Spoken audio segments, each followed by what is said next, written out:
She looked me straight in the eye, arms crossed like a judge passing sentence. My therapist says, "You're the source of my anxiety." I didn't flinch, just nodded and said, "I see."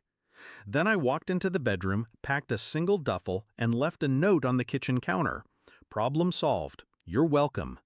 By the time she found it, I was already halfway across state lines. We'd been together 6 years, married 4, met at a gallery opening, her idea, not mine. She was electric, magnetic, the kind of woman who made you feel lucky just to stand beside her. And for a while, I was. Sunday mornings with coffee and crossword puzzles, movie nights under worn-out blankets. I believed in us, in her. That belief turned out to be a slow-acting poison. It started small. She'd leave the dishes, then say I was controlling for asking about it. She'd criticize how I dressed, how I walked, how I spoke, but smile while doing it. "You know I love you, right?" she'd whisper after cutting me open. She wanted to be the victim and the savior in the same breath. I started second-guessing everything. Then came the therapy. At first, I was glad she was going. I thought maybe she'd find peace, find balance. But instead, she found ammunition. Week after week, she came home with new diagnoses for me. Gaslighter, narcissist, emotional leech. The irony? She never once asked me how I felt. It wasn't therapy, it was training. Weaponizing every conversation, twisting words until I apologized for things I didn't do. But the day she said I was the source of her anxiety, that was it. That was the moment I knew this wasn't about healing. It was about power. I didn't argue, didn't yell, didn't plead. I just walked. But I wasn't done. Because she thought she could rewrite the story, paint herself the hero, erase the man who stayed loyal while she tore him down inch by inch. So I decided to give her exactly what she asked for, a life without me. And I made sure the silence would echo. First thing I did, cut the cord clean. Bank accounts? Closed mine. Took what was mine.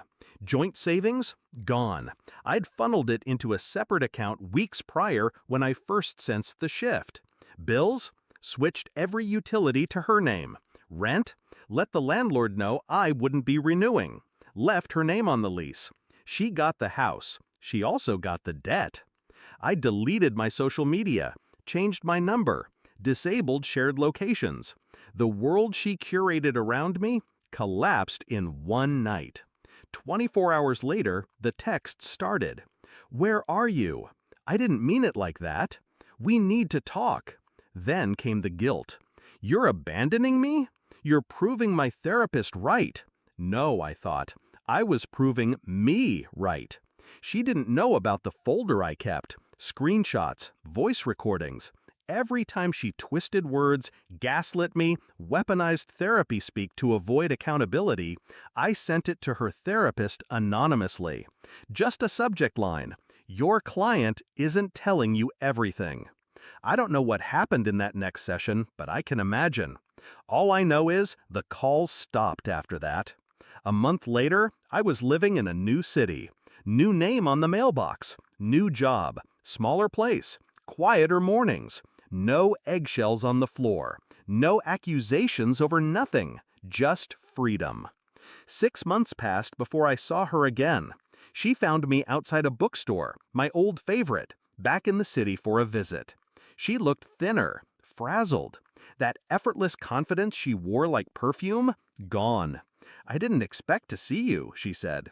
"You shouldn't have." She swallowed hard. "I've been trying to understand what happened." "You made yourself very clear," I replied. "I believed you." Tears welled in her eyes. She reached out, but I stepped back. "You don't get to miss me now," I said. "Not after you turned me into your villain just to feel better about yourself." She opened her mouth, then closed it. For once, she had nothing to say. I walked away. This time, not out of pain, but peace. Some people don't want partners, they want mirrors that reflect their flaws onto someone else. And when you finally step away, they don't grieve you, they grieve the loss of control. So when she said I was the source of her anxiety, she wasn't wrong, because I was the only one who ever saw her, the real her. And truth terrifies people like that. So I gave her peace. She just didn't realize it would come wrapped in silence and locked doors. My only regret is waiting so long to leave. But in the end, she gave me freedom, and I gave her exactly what she asked for: nothing.